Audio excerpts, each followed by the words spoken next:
Johnny Talk Sports in with the Week 6 college football predictions. Now, last week, we had multiple top 10 teams lose this past weekend, although we were guaranteed to have at least one top 10 team lose, with number 7 Auburn and number 4 Georgia facing off. But Georgia won very convincingly, and that offense, it looks like it's in tune with Stetson Bennett at quarterback. And an upset that nobody necessarily expected, but it was a possibility based off how they played the week before. Number 9 Texas upset by TCU. We also had Arkansas win their first SEC conference game in years. I believe it was 20 straight conference losses, but Arkansas broke that streak by upsetting Mississippi State. And just last week, a lot of people were talking, myself included, about how Mississippi State could possibly have a phenomenal season, especially with how they took care of business against LSU. KJ Costello was 623 passing yards in that game. But then they lose the next week to Arkansas, which you got to give credit to Arkansas. I think Arkansas has actually been doing quite well this season so far. Despite getting blown out by Georgia in their opener, they hung in there with them very well. In fact, they were ahead at halftime. But then the offense for Georgia, it got more in tune once Stetson Bennett came in. And that is what was the ultimate difference in that game. Who would have knows what happened if Stetson Bennett never played in that game? So we're going to get into the Week 6 predictions here. I'm looking to improve last week from what I believe is one of my worst pick performances that I've ever had, only going 3-4. So I'm looking to bounce back this week. So let's get right to the picks. We begin with number 4 Florida and number 21 Texas A&M. Now for Florida, assert the offense. The offense is averaging 44.5 points per game, which is 4th in the FBS. And your two biggest weapons on offense, Kyle Trask and Kyle Pitts. Both of them are in the Heisman race at this moment. Kyle Trask has 10 touchdown passes and only 1 interception, while Kyle Pitts is averaging a touchdown every other catch, with 6 touchdowns on 12 receptions for 227 yards. And for that Florida defense, force Kellen Mond to win the game, because Kellen Mond is a 4th-year quarterback. And never have I gotten the vibes of Kellen Mond being a clutch quarterback in college football. I just can't see that at this point, and I don't think I'll ever see it. However, for Texas A&M to win this game, they got to do these 3 things. Get Anaya Smith involved, as I believe he's the X factor in this matchup. Now, even though they gave up 52 points last week to Alabama, they seem to be in that game for most of the first half. They found themselves down 14-0 early, then they came back and tied it at 14. Then it got away from them again, being down 20-14, down by 14 again, which included a Kellen Mond pick 6. But then it felt like they were getting momentum back. Then they take the risk by going for it on 4th down, but Anaya Smith drops the pass, which would have been an easy first down. And that is ultimately what I believe the backbreaker was in that game for the Aggies, because after that, Alabama kicked a field goal to get right back into that game to extend it. So just when A&M had momentum last week, Alabama they found a way to get momentum back on their side. That's ultimately what led to complete domination by the Tide. A mistake-free game by Kellen Mond is how they can have a good chance of winning this game. Because here's why. For as good as Florida's offense has been, their defense so far is quite concerning. Because Florida's defense is allowing an average of 471 yards per game, which is 65th out of the 74 FBS teams that have played a college football game so far this season. So as far as a predictor for this game is concerned, I do think A&M will be able to get some points on the board. In fact, quite a bit of them. Because so far we've seen Ole Miss and South Carolina put up significant amount of points on the board against Florida's defense. But I don't think it will be enough. I just see Kellen Mond making some mistakes early on in this game while Florida takes advantage of them. I think the Gators win this game 41-27. Next we have Virginia Tech and North Carolina. Virginia Tech number 19, North Carolina is number 8. So this is what I think going to be one of the best matchups of the week. And for this game, for Virginia Tech, get pressure on North Carolina quarterback Sam Howell, because Virginia Tech has 13 sacks this season so far. And they got to assert their running game, because Virginia Tech is averaging 319 rushing yards per game, which is third in the FBS so far, which is only behind Air Force and Army, which is pretty much the entire game plan for those two offenses. And for both these teams, dominate the fourth quarter, because we've seen last year, and we even saw against Syracuse in North Carolina's opener, that the fourth quarter matters. And whoever makes the plays in the fourth quarter is going to be winning this game, because I see this game being close from start to finish.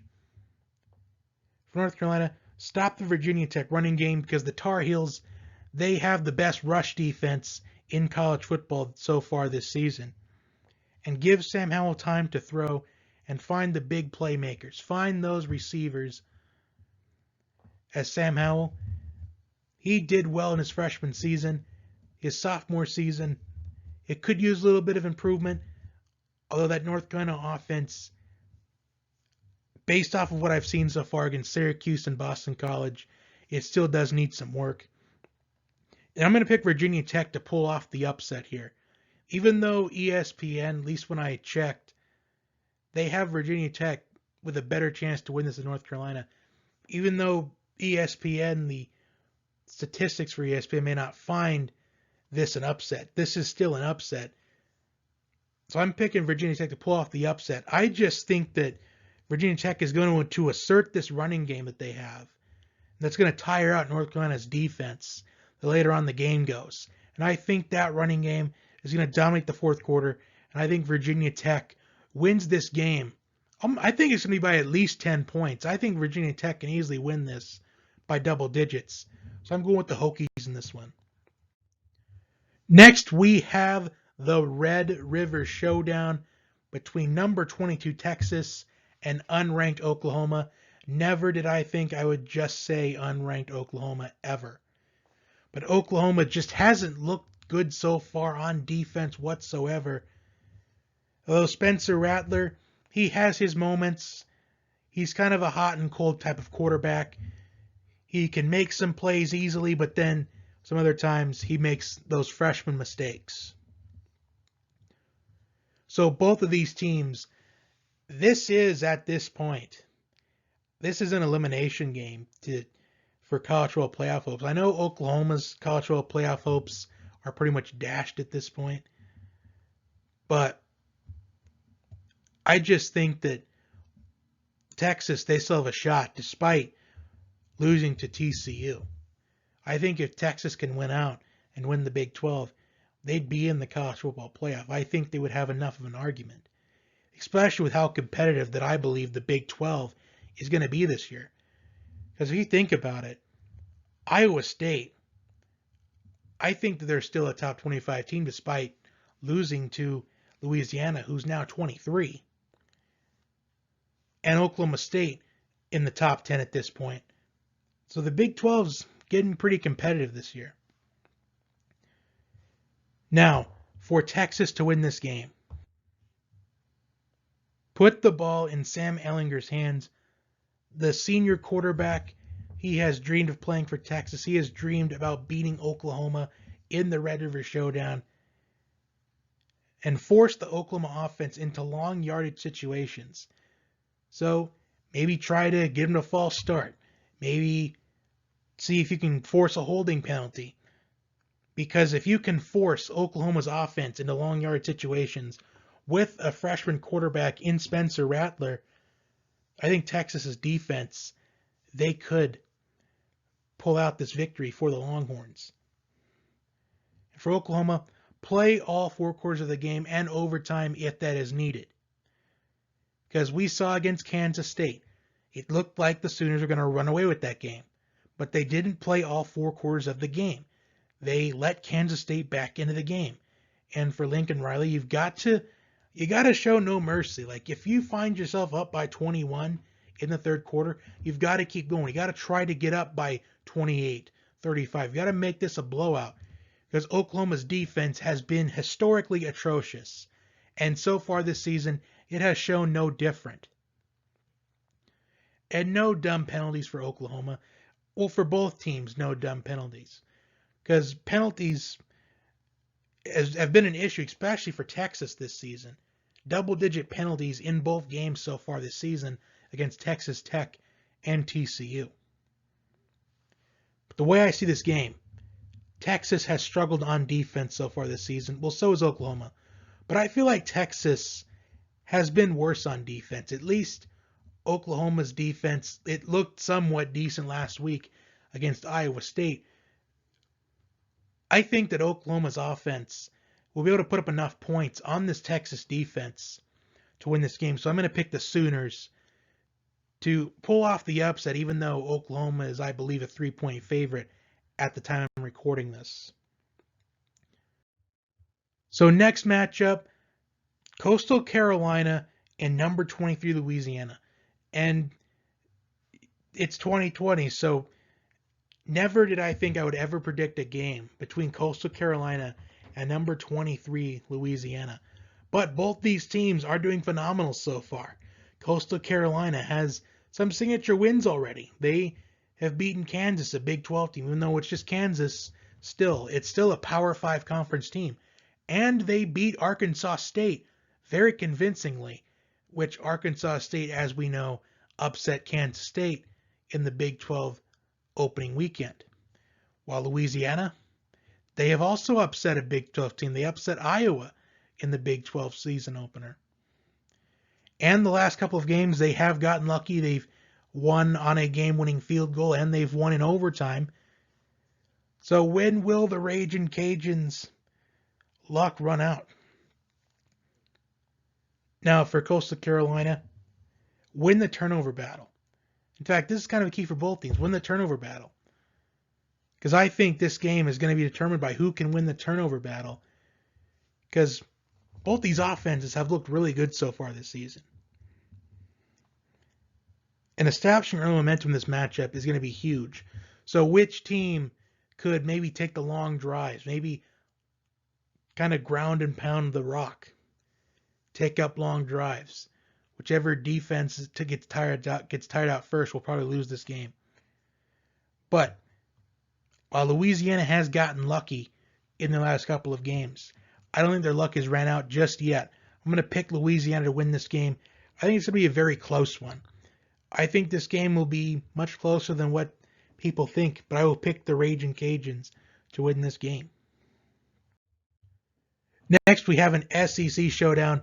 Number 14, Tennessee, and number 3, Georgia. Tennessee looking pretty good so far this season, but this is going to be a game where we can see how good Tennessee is this season. Now, Tennessee, they have some early confidence going into this season, especially with how last season finished. But now we're going to see how good this Tennessee team can really be.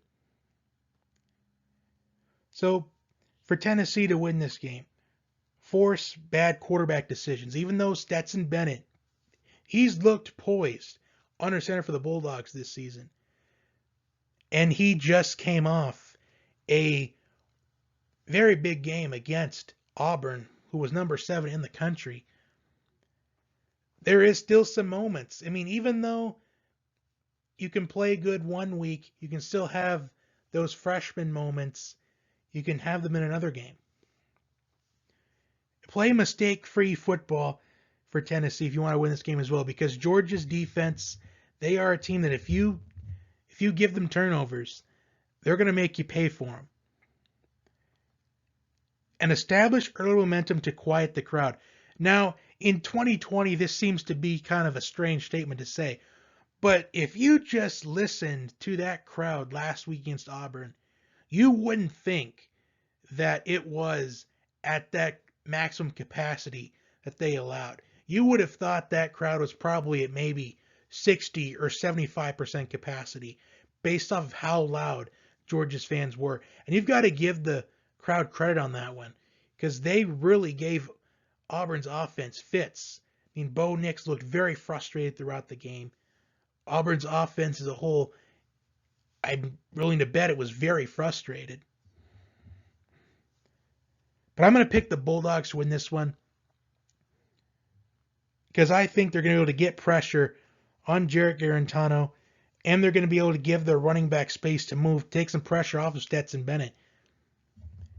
Which this offense, I think Stetson Bennett has to be your quarterback moving forward. Now, I'm not sure if it's confirmed if Bennett will be the quarterback or if they're going to give JT Daniels a chance to go under center. But I think if it's not broke, then don't fix it.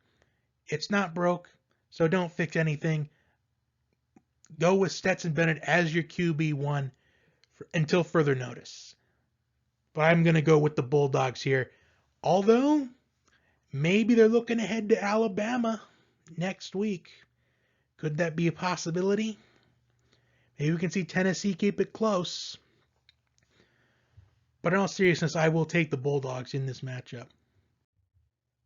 Next, we have Arkansas taking on number 13 Auburn. And I think this is going to be a very underrated matchup. I think this matchup could turn out to be great. For both these teams is to forget about last week, because both of these teams are coming off emotional games, but for opposite reasons. For Auburn, you get blown out by Georgia, which doesn't look like a bad loss, but it was a really bad loss for the Auburn Tigers. And for Arkansas, they ended their winless streak of SEC conference games by upsetting Mississippi State on the road. So forget last week. Last week doesn't completely define your program, and it doesn't have to define the season. But as I was thinking, with Arkansas doing so well so far this season, at least defensively, they hung in there with Georgia quite a bit. And with really taking away that air raid offense in Mississippi State last week, I think Felipe Franks, if he can play mistake-free football against this Auburn defense, I think Arkansas's got a real good shot to win this game. But unfortunately, I just think Arkansas is coming off too emotional of a victory, and I think the Auburn Tigers are going to take advantage of this one. But I think Arkansas could keep this close, because we've seen Arkansas play some good defense so far. I'm going to take the Tigers to only win by 14 points. And finally, our game of the week, number 7 Miami, number 1 Clemson. Now Miami is coming off a bye week, so they've had some time to prepare for this matchup. While Clemson, they kind of looked a little bit rusty against Virginia last week, but then the later on the game went, the better that they became. So, for Miami to win this game is, first off, win the turnover battle. You've got to force some turnovers with this Clemson offense, because right now, Miami is a significant underdog in this game. No penalties or other setbacks, so you can't force yourself into long yardage situations against this Clemson defense. Offensive line has to protect De'Ara King all night. And that Miami defense also, with trying to force turnovers, they can't allow Trevor Lawrence to get himself into the rushing attack, because we've seen how Trevor Lawrence can be effective on the ground. Go back to the Ohio State game last year. It shows how effective Trevor Lawrence can be. And for Clemson, get the running game going. Don't give Miami any early hope in this matchup. Because despite Miami being number 7 in the country right now, a lot of odds makers think the Hurricanes are a big underdog in this matchup. And don't let D'Eriq King beat you on the ground. Although I do remember a few weeks ago, they may have moved the ball well against Louisville. They may be moving the ball at will so far this season, but they haven't played a defense like Clemson's. Clemson's defense is one of, if not the best defense in college football. Despite these last couple of years reloading. And for Miami, if you're Manny Diaz, you should tell your players this. At least say something like this. But going out there onto the field Saturday night, before that game, that one last talk before you take the field for the game, you've got to mention to your players, you've got to express how tonight could be a moment that could change the program for years to come. Because if you think about it, what would a win for Miami do here? It would prove to everyone that the U is truly back. It would prove that Miami is capable of possibly winning the ACC, possibly getting back to where they were in the early 2000s. Think about how it would impact recruiting. Everyone would want to go to Miami, especially with Miami's defense improving throughout the years. Now, I think that this game is going to be quite close. I think Miami's, if they're able to move the ball on Clemson really well, keep Trevor Lawrence and the Clemson offense off the field, I think Miami's got a good chance to win the game. Especially if you take a long drive in the game. Get D'Eriq King's number 1 favorite target in Brevin Jordan. Give him the ball. Look for him the most in the passing game. Because Brevin Jordan, I think he's a first-round pick in next April's NFL draft. I think he's that good of a tight end. So look for him to be effective. Now, I really want Miami to win this game. Although, like I said a moment ago, Miami hasn't played a defense that is this good as Clemson's. And I'm really rooting for Miami to win this game. But it's just hard to pick against Clemson based off how consistent and efficient that they have been in these last 5-6 years. So I'm going to pick the Clemson Tigers to win this matchup. So those are my picks for Week 6 of the college football season. Like, share, and subscribe. Comment your picks down below, and I will talk to you next time.